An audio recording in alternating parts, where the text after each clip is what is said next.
The reign of God is the time of meaningful experience. Love is the deeper meaning. From compassion and serving others, all the way to reconcile and forgiveness, is what makes the reign of God so significant. This is because all of these expressions are showing that you are trying to accomplish the common good and trying to set a good example to others by loving one another the way you would want to be loved.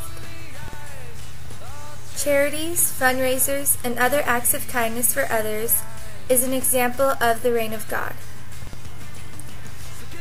Sometimes, if people see you doing something good for humanity, it might rub off on them, thus spreading the love.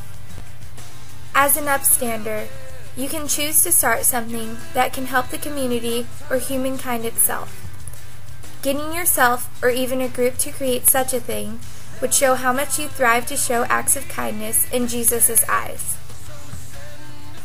Be the Good Samaritan and show everyone that you can step in and make a difference for the good of God's creations.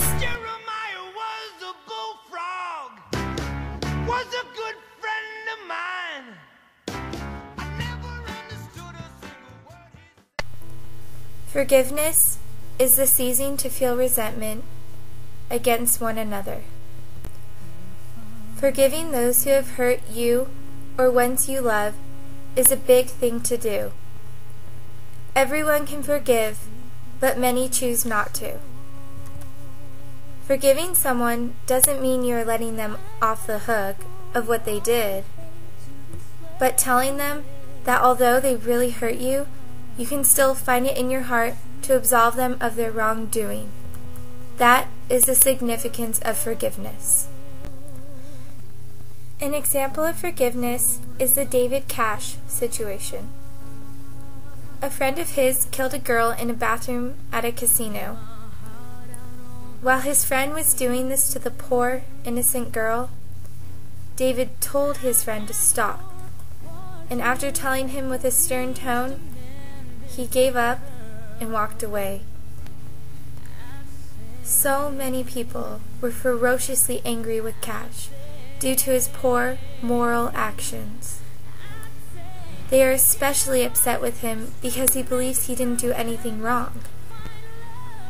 To me, I believe that we should forgive.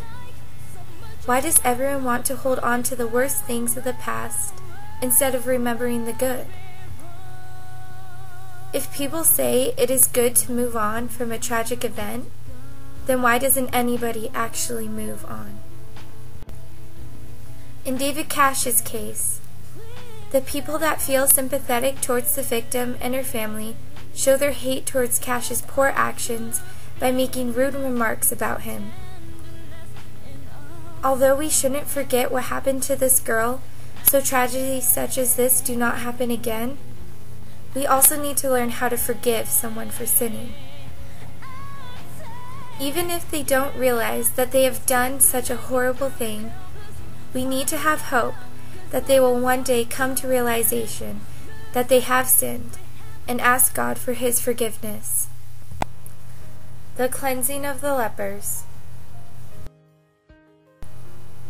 In the Gospel of Matthew, chapter 8, verses 1 through 4 say, "After he came down from the mountain, large crowds followed him. And a leper approached and bowed low before him, saying, 'Lord, if you are willing, you can make me clean.' He then stretched out his hand and touched him, saying, 'I am willing, be clean.' Immediately his leprosy was cleansed. Then Jesus said to him, 'See that you do not speak to anyone, but go, show yourself to a priest, and bring the offering that Moses commanded, as a testimony to them.'" The significance of going to the priest is that because leprosy was incurable by human ability, priests have recognized the healing of the leper as a sign that the Messiah was present. This is an announcement to the priests that the Messiah is here. It shows an act of the common good done by Jesus to help others whom are suffering with pain. Examples of Jesus' kind doings are all of his miracles preached in the Bible. So what is the common good for?